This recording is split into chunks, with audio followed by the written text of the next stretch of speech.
Assalamualaikum warahmatullahi wabarakatuh. Pemirsa gapai kemuliaan yang dirahmati Allah, bagi setiap muslim ibadah istighfar layaknya hujan yang turun di hati yang sedang kemarau panjang. Di dalamnya tersembunyi banyak khasiat juga keajaiban. Di antaranya yang paling penting adalah istighfar dapat menghapus dosa serta membuka pintu ampunan Allah Ta'ala. Dalam setiap kalimat astagfirullah yang kita ucapkan, selalu muncul harapan untuk kita menyandarkan diri hanya pada keagungan dan rahmatnya. Istighfar bukan hanya terdapat dalam kata-kata, melainkan perjalanan menuju cahaya. Namun pertanyaan yang kemudian muncul adalah apakah ada waktu-waktu yang paling baik bagi kita untuk melakukan istighfar? Bagaimana kemudian Al-Quran memberikan tuntunan terkait hal ini? Nah pemirsa, hari ini insya Allah kita akan sama-sama thalabul ilmi dengan bahasan tema terkait waktu istimewa untuk istighfar. Seperti biasa sudah hadir di studio ada ayahanda dan gurunda kita semua. Kita sambut Kiai Haji Haris Hakam. Assalamualaikum. Waalaikumsalam warahmatullahi wabarakatuh. Sehat dong pasti hari ini. Sehat, afiat, banyak rezeki. Oh banyak rezekinya, bolehlah dikasih ini rezekinya Pak Kiai. Tapi Masya Allah Pak Kiai ini selalu setiap kali ketemu tuh auranya tuh selalu positif, energinya selalu luar biasa. Alhamdulillah. Luar biasa loh. Jadi saya tuh banyak belajar dari Kiai Haris. Mudah-mudahan selalu sehat ya Pak Kiai ya. Sehat, amin ya rabbal alamin. Nah pemirsa, bagi Anda yang juga memiliki pertanyaan, Anda bisa mengirimkan pertanyaan Anda berupa teks maupun video melalui nomor WhatsApp yang tertera di layar kaca. Pak Kiai, ini kan yang kita beberapa episode yang lalu kalau tidak salah ya, kita sempat juga membahas sedikit ya tentang istighfar. Ini kan dahsyat sekali ya kekuatan istighfar ini. Sebelum nanti kita kembali membahas tentang waktu-waktu yang afdol dalam melakukan istighfar, sebenarnya kenapa ya kemudian istighfar ini menjadi salah satu ibadah yang ringan, tapi kemudian dampaknya, efek dobraknya dalam kehidupan manusia ini sedemikian besar. Tafadhol. Baik, bismillah walhamdulillah wassalatu wassalamu ala rasulillah amma ba'du. Dari pertanyaan Mbak Mila, para pemirsa, sebenarnya hanya orang-orang yang cerdas yang mengerti bahwa istighfar itu adalah modal atau mata uang yang di negara manapun laku untuk ditukarkan. Jadi kalau kita punya duit rupiah maka nggak laku di negara-negara lain. Dolar pun yang sifatnya universal tetapi pada negara-negara tertentu nggak mau mereka. Ya, nah orang yang beristighfar itu seperti yang mampu melaksanakan istighfar secara benar, maka dia seperti orang yang punya mata uang laku dimanapun. Hanya saja untuk melakukannya nggak mudah, ya, untuk melakukannya nggak mudah. Nah, ada ilustrasi yang digambarkan di dalam Al-Quran, kecerdasan orang itu dikatakan kanu qalilan minal laili ma yahjaun. Mereka itu di waktu malam sedikit tidurnya. Wabil asharihum yastaghfirun. Dan nanti ketika waktu sahur mereka memohon ampun. Di situ kata sahur. Iya, kita biasanya sahur konotasinya itu makan. Sebelum melakukan puasa. Padahal sahur yang dimaksud itu adalah waktu sebelum subuh disebut dengan waktu sahur. Nah itu yang dimaksud dengan mereka itu jarang tidurnya. Imam Ibrahim An-Nakhai mengatakan kanu qalilan minal laili yahjaun yanamuna qalilan minal lail wa yusalluna aktsar. Mereka tidurnya sedikit tetapi banyak sholatnya. Sholat di ujungnya istighfar. Jadi tidurnya sedikit, sholat berarti banyak. Berarti kalau sholat itu bukan untungan dia. Bagaimana itu yang ingin dia persembahkan kepada Tuhannya. Tapi di ujungnya dia istighfar. Nah itu dia minta dari Allah untuk dirinya. Jadi ketika sholat dia adalah sebuah pemujaan, penghormatan kepada Allah. Itu volumenya besar, panjang. Tetapi di ujungnya dia istighfar. Itu pintar. Itu cerdas. Itu cerdas. Masya Allah. Nanti kita bahas ya Pak Kiai. Tapi ini menarik karena sudah ada pertanyaan juga yang datang dari pemirsa Gapai Kemuliaan. Kita langsung simak ya di segmen pertama ini ya Pak Kiai. Mari kita simak bersama-sama pemirsa.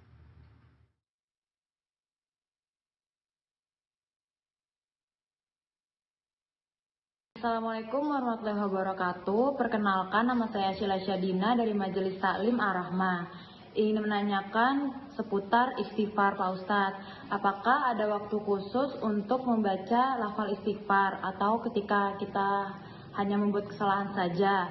Karena Nabi Muhammad pun sebenarnya dalam sehari itu melafazkan istighfar itu 100 kali. Adakah hitungan khusus untuk membaca istighfar? Itu saja yang bisa saya tanyakan. Assalamualaikum warahmatullahi wabarakatuh.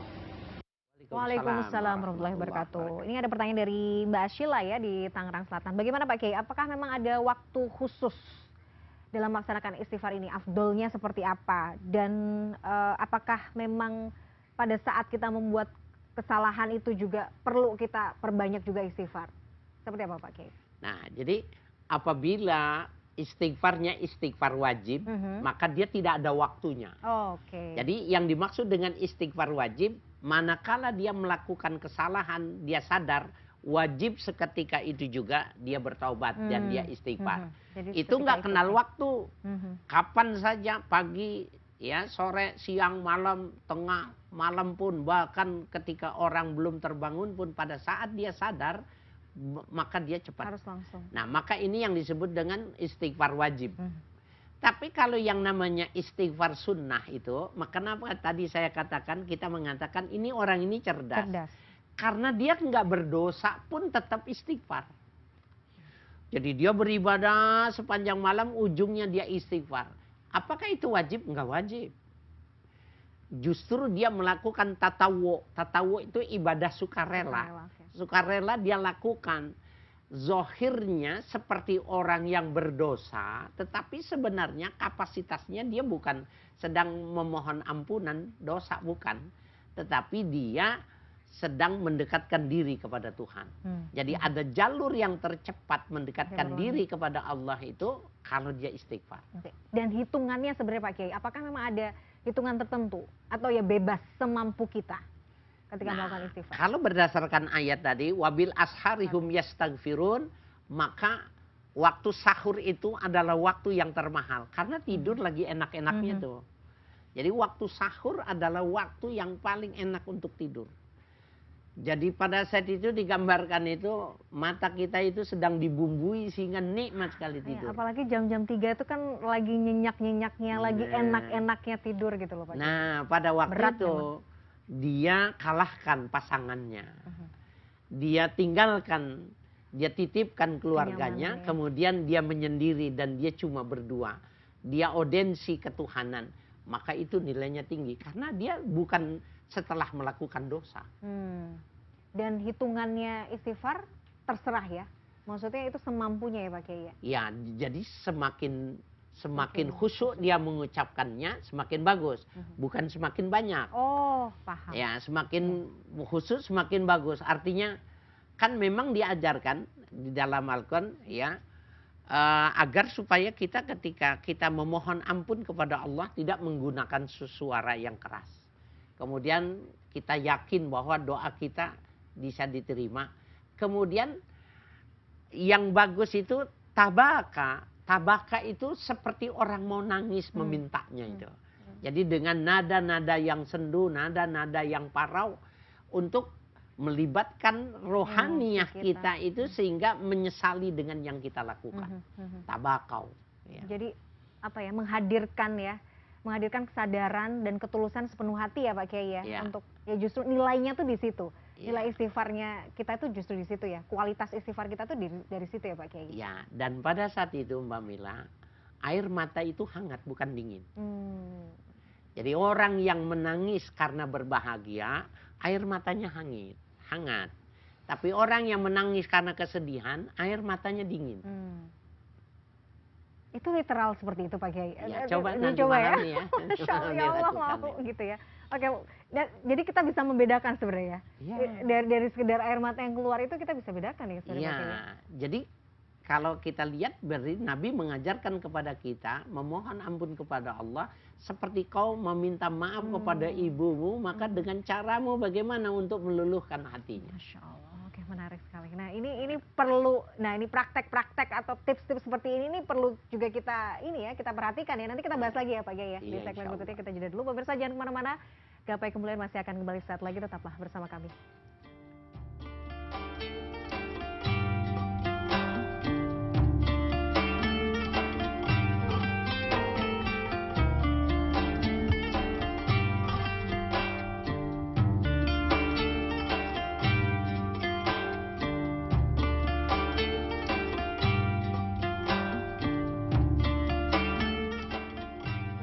Pemirsa, terima kasih Anda masih menyaksikan Gapai Kemuliaan dalam episode Waktu Istimewa untuk Istighfar.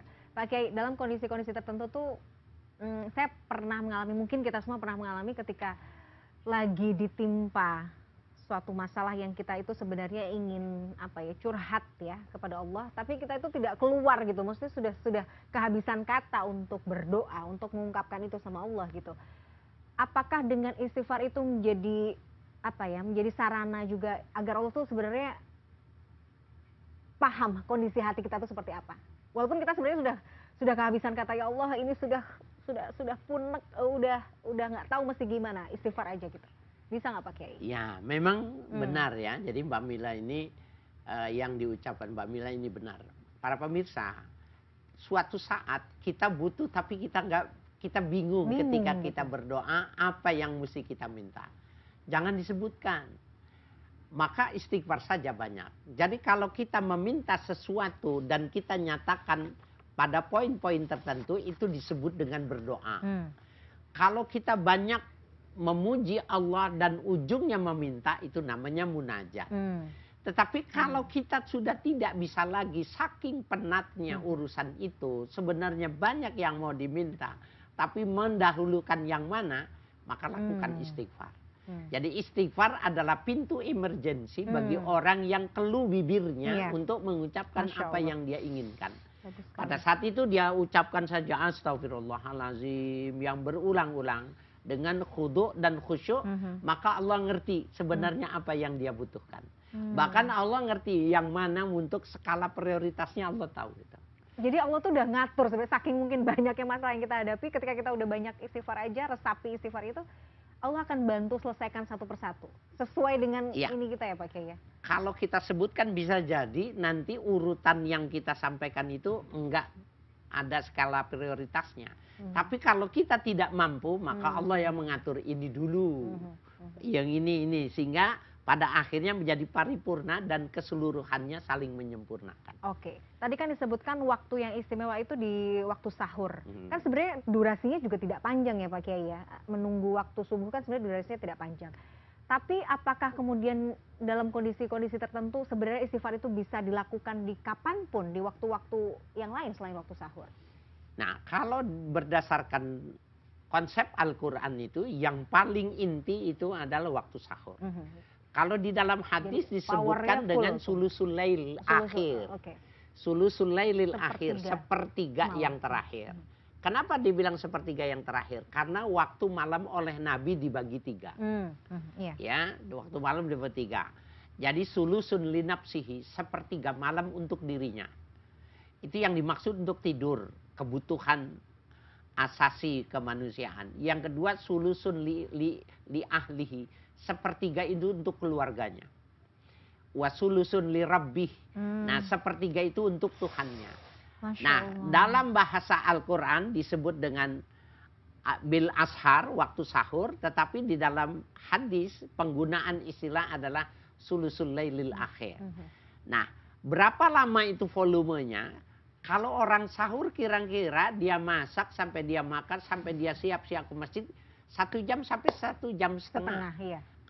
Itu waktu yang mahal. Jadi waktu yang mahal. Dan bahkan di dalam salah satu hadis yang sahih itu, yanzilullahu fi kulli lailatin ila sama'id dunya. Allah itu turun ya pada langit pertama, sama'ud dunya adalah langit pertama, fi kulli lailah, setiap malam. Wa yunadi ainal mustaghfirin. Dan Allah tanya, siapa yang mohon ampun sekarang nih? Jadi dia nomor 1. Baru Allah bertanya, siapa yang punya hajat? Siapa yang perlu bantuanku? Siapa yang berlindung? Jadi sebenarnya waktu sahur itu adalah waktu spesial yang bagi orang yang pengen mendapatkan pasangan, yang belum bekerja, yang meningkatkan kualitasnya, mau mengembangkan usaha, mau apa, adanya di tempatnya sama. Hanya saja di situ lawannya berat. Iya, lawannya berat. Jadi melawan ngantuk, melawan setan itu double. Jadi kita berhadapan dengan sekat-sekat yang memang diciptakan. Berlapis ya. Berlapis. Berlapis. Makanya kemudian keutamaannya tidak main-main gitu. Ketika kita bisa melewati itu semua, melawan itu semua tuh kan hadiahnya juga luar biasa ya Pak Kiai ya. Iya, kalau dia bilang siapa yang meminta maaf, aku ampuni. Siapa yang punya hajat.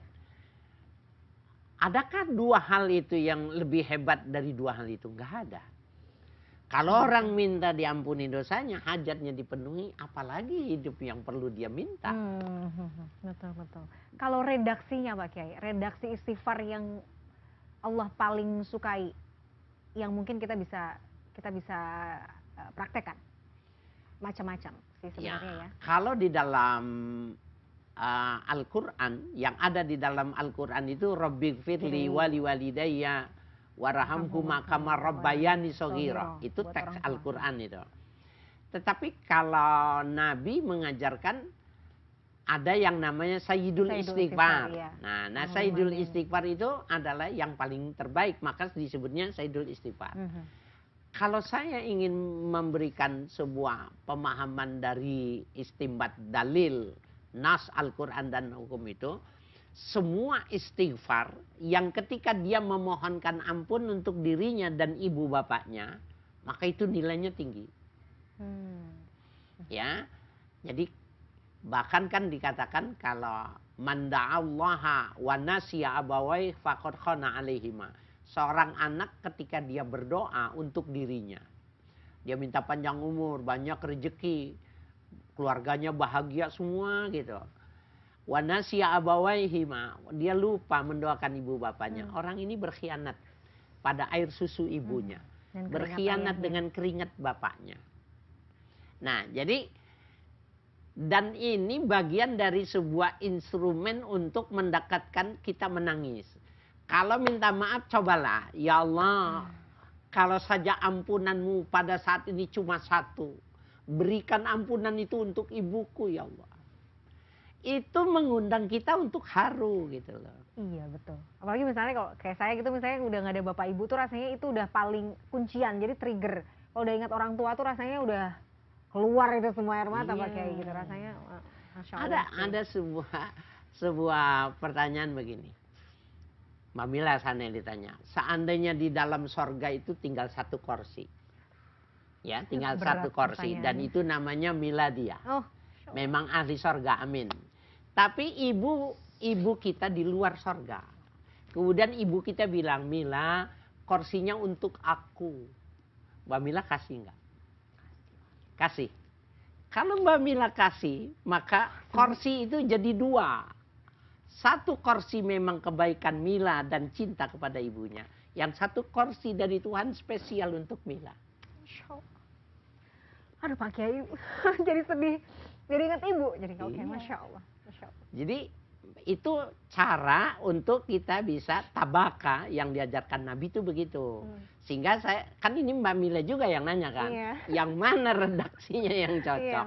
Dari ayat Al-Quran dengan hadis Nabi itu kalau kita istimbat, carilah redaksi yang ketika kita memohon itu kita melibatkan orang tua kita. Maka kita mudah.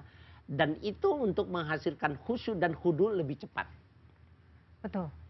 Itu terasa sih kalau udah bicara soal orang tua, mengingat bagaimana pengorbanannya itu kan Masya Allah sekali sih. Aduh, jadi sedih pemirsa ya, mohon maaf ini. Pak Kiai, kalau misalnya kita bangunnya mepet nih udah masuk waktu subuh, tapi kita masih ada waktu sedikit sebenarnya untuk mungkin sholat hajat atau tahajud 2 rakaat, kemudian tutup sholat witir gitu. Ada waktu sedikit sebelum azan itu mendingan berdoa atau istighfar? Sholat 1 rakaat. Sholat 1 rakaat. Sholat, ya ini ikhtilaf di kalangan ulama. Ada yang mengatakan nafal mutlak itu sekurang-kurangnya 2 rakaat. Tapi di kalangan ulama Syafi'iyah ada yang mengatakan sekurang-kurangnya 1 rakaat. Usolli rakaatan lillah. Saya niat sholat 1 rakaat. Dia sholat ganti, kemudian dia baru istighfar. Jadi maknanya sholat adalah pengantar mukaddimah sebelum kita istighfar. Masya Allah. Jadi sholat dulu 1 rakaat ya. Walaupun cuma 1 rakaat. habiskan waktunya itu sampai dengan subuh istighfar. Insya Allah, mudah-mudahan. Nah, waktunya mepet, sholatnya jangan panjang-panjang. Jadi nggak apa-apa juga pilih surat-surat pendek aja juga berarti nggak apa-apa ya Pak Kiai. Kalau perlu nggak usah pakai surah, yang penting baca Fatihah. Betul. Jadi bahasa katanya itu ada adab bagaimana ketika kita ingin meminta. Nah, caranya membukanya dengan sholat. Masya Allah, luar biasa ilmunya ini. Harus praktekan ya Allah, udah bisa bangun ini ya sepertiga malam ini. Karena PR banget memang kadang-kadang ujiannya berat. Pak Kiai, kita harus jeda dulu ya. Nanti kita lanjutkan. Pemirsa jangan kemana-mana, Gapai Kemuliaan masih akan kembali saat lagi.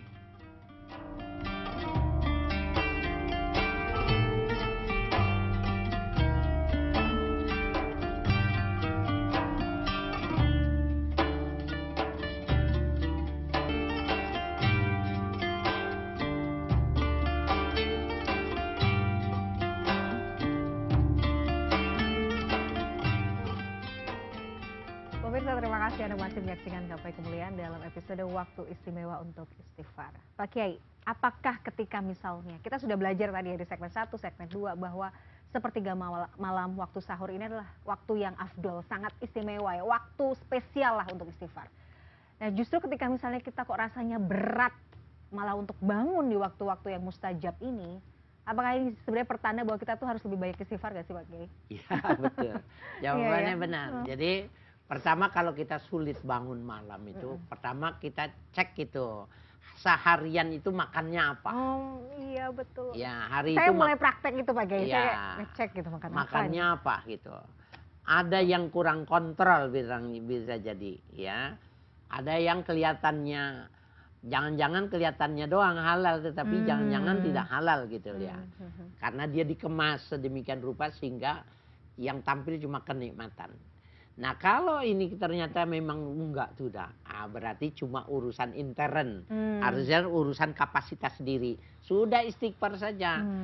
Nah ada yang mengajarkan itu sebelum tidur kita membaca ya kalimat la ilaha illallah 7 kali, Muhammadur Rasulullah, tapi jangan napas. Kita minta bangunnya. La ilaha illallah, la ilaha illallah, la ilaha illallah, la ilaha illallah, la ilaha illallah, la ilaha illallah, la ilaha illallah, Muhammadur Rasulullah, baru tidur. Dari waktu baca itu minta dibangunkan jam berapa? Itu insya Allah dibangunin. Praktekkan. Ya 7 kali baca la ilaha illallah tapi jangan napas. Minta pada saat membaca itu 7 kali, mintanya bangunnya jam 3, setengah 4 atau setengah 3. Pak Kiai, bagaimana merasionalisasi tadi yang disampaikan ya, bahwa kalau kita makan sesuatu yang syubhat atau haram itu bisa ngaruh terhadap, bahkan bukan semudah, karena bangun malam itu juga susah. Itu bisa berimpact pada kita sulit bangun malam atau sulit beribadah atau kualitas ibadah kita turun. Semua yang kita makan, semua yang kita minum itu dia akan dikemas oleh sistem yang ada di perut kita itu, kemudian saripatinya itu diserap. Maka jadilah ya dia menjadi sel-sel pengganti yang ada pada daging, pada urat, pada darah, tulang, itu semua dia yang menjadi sel-sel baru yang menggantikan itu. Nah kalau sel-sel penggantinya itu dari yang haram, maka yakinlah sudah pasti susah bangunnya. Sudah dijamin susah. Sehingga mereka di kalangan para ulama itu, kalau saja sudah dipelihara, udah kehalalan dijaga tapi masih berat, maka yang ketiga nih lebih berat lagi, mengurangi porsi. Nah, jadi dianggapnya sebab begini, orang yang kenyang itu maka lebih banyak tidurnya. Orang yang banyak tidurnya itu malas untuk bangun malam. Dan orang yang sulit bangun malam itu, dia tidak akan menggapai apa yang menjadi sesuatu utama. Itu secara otomatis punya hubungan keterkaitan semacam itu. Oke, Pak Kiai, seharusnya tuh idealnya tuh kadang-kadang kita tuh apa ya namanya manusia ya, kalau pas kita lagi pusing, kita lagi kena masalah atau kita punya hajat, kita tuh rajin, jadi punya apa ya, punya tekad yang kuat untuk bisa bangun malam. Tapi di hari-hari yang kita merasa kayaknya ya udah semuanya baik-baik saja gitu, kita tuh justru malah enggan. Ini berarti problemnya di mana? Apakah memang itu sesuatu hal yang itu sesuatu hal yang wajar atau itu sebenarnya itu sesuatu yang salah? Sayyidina Ali itu pernah suatu saat dia nangis gitu. Nangisnya benar-benar nangis gitu. Dibeluk sama putri Rasulullah, istrinya. Apakah mau perang? Tidak, dia bilang. Apakah mau berdagang jauh sehingga berpisah? Enggak. Apa yang menyebabkan kau begitu nangis? Apakah ada dosa yang dilakukan? Dia bilang tidak. Lalu kenapa nangis? Maka dia mengatakan, ahani Allah. Jangan-jangan Allah sedang menghinakan aku. Kenapa menghinakanku? Sudah 1 minggu ini tidak ada tamu ke rumah kita. Sudah ada 1 minggu ini ya kita kurang memberikan kebaikan kepada orang lain. Jadi itu juga yang menjadi koreksi gitu. Sehingga jadi kalau tamu jarang ke rumah kita, jangan menganggap rumah kita baik gitu. Betul. Iya ya. Jadi bahwa jangan-jangan kita sedang dikecilkan sama Tuhan, sehingga orang nggak ada yang menarik ke rumah kita gitu. Nah, jadi bukan cuma kehalalan saja, tetapi bagaimana interaksi sosial kita dengan masyarakat itu juga bagian dari sebuah koreksi diri. Kenapa dia menjadi masalah? Jadi kalau misalnya kita susah bangun malam, apa jangan-jangan Allah sedang gitu ya Pak Kiai? Harusnya kita muhasabah berarti ya. Apa jangan-jangan Allah mungkin sedang menghinakan kita? Jadi caranya kita nih bersodakoh nih. Sodakoh. Nah, sodakoh. Kita nggak usah minta doain, maka dia bilang gini, ya Allah, kasihlah apa yang jadi hajat dan minta doanya ya Allah. Pada saat itu sebenarnya yang kita minta itu bangun malam, bukan duit. Itu maksud korelasinya ya, gitu. Korelasinya seperti itu. Jadi apa ya? Kita bisa juga ya bahasanya mancing keinginan kita, sebenarnya mancing permintaan kita sama Allah dengan ya itu tadi dengan amal soleh yang lain ya Pak Kiai ya. Misalnya kayak Allah pengen bangun malam, ya udah sodakoh, kemudian berbuat baik sama orang tua apa. Hal-hal kayak gitu bisa dilakukan ya Pak Kiai ya. Betul. Oke, Pak Kiai sebenarnya ini agak keluar dari bahasan kita, tapi masih satu tema sebenarnya.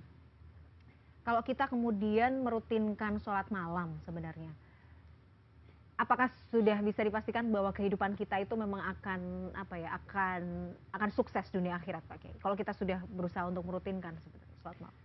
Sekarang saya lihat ada satu hadis yang menjelaskan ketika Nabi dipertunjukkan sesuatu yang akan datang. Dia bilang, ra'aituhum muktasuna fahum yusallun bainal azani wal iqamah. Orang-orang yang kau lihat bangun dari kuburannya itu menggunakan pakaian, dulu orang yang melakukan sholat di antara azan dan iqamat. Maksudnya sholat sunnah tuh. Kemudian walladzina hum wujuhum musyrikatun fa ashabus sahar wat tahajjud. Orang yang bangkit dari kuburnya itu mukanya bercahaya, itu orang yang waktu sahur dia beristighfar dan dia mohon ampun. Jadi bangkit dari kubur saja sudah berbeda. Sudah beda ya kualitasnya. Jadi siapa yang nggak perlu ngaku bangun malam? Iya. Karena nanti tubuhnya yang bercerita, bukan lagi lidahnya yang mengklaim bahwa dia ahli ibadah bangun di tengah malam. Jadi semua orang bangkit dari kubur itu telanjang. Tapi orang-orang yang melakukan sholat sunnah malam, dia berpakaian. Semua orang bangkit dari kuburan itu sedih semuanya, takut semuanya gitu. Orang ini mukanya cerah. Kenapa? Karena dulu waktu sahur dia bangun. Waktu sahur dia bertahajud. Aduh, dahsyat. Adakah yang lebih hebat lagi? Itu kesuksesan akhirat. Iya, kesuksesan akhirat. Nah, apakah secara otomatis dia minta kebahagiaan duniawi itu dilakukan? Kan tadi kita sudah bahas, waktu dia istighfar sebenarnya dia butuh rumah yang layak. Sebenarnya dia butuh kendaraan karena aktivitasnya jauh gitu. Itu nggak usah ditentukan, bahkan nanti Allah akan buatkan jalan sehingga itu akan terpenuhi. Jadi Allah akan tata. Jadi nggak usah khawatir sebenarnya. Ya, itu kafaf namanya itu. Jadi sebenarnya kalau kita mau itu tadi ya mendapatkan kesuksesan dunia akhirat, udahlah gitu. Itu lakukan aja ini gitu ya. Wah, tapi emang cuma berat. Berat, betul. Kadang-kadang bisa tahannya cuma seminggu, sisanya juga akhirnya zong lagi. Nah, itu tadi makannya makan apa, hatinya gimana ya, ya. Kalau udah bagus, kurangin. Bismillahirrahmanirrahim, yuk bisa yuk gitu ya. Pak Kiai, Masya Allah, terima kasih ilmunya hari ini, luar biasa. Saya dapat banyak ilmu, dapat banyak pencerahan. Semoga Pak Kiai sehat terus, ilmunya juga membawa manfaat, berkah yang luar biasa. Pemirsa, tidak terasa saya sudah perjumpaan kita dalam program Gapai Kemuliaan hari ini. Semoga kajian hari ini membawa manfaat, kebaikan, dan Allah Azza wa Jalla senantiasa mudahkan kita semua untuk bersemangat menuntut ilmu agama. Amin ya rabbal alamin. Terima kasih atas perhatian Anda. Saya Meladia Rahma dan juga Kiai Haji Haris Sakam undur diri. Insya Allah kita jumpa lagi pada episode yang akan datang. Subhanakallahumma wa bihamdika asyhadu an la ilaha illa anta astaghfiruka wa atubu ilaik. Wassalamualaikum warahmatullahi wabarakatuh. Sampai jumpa.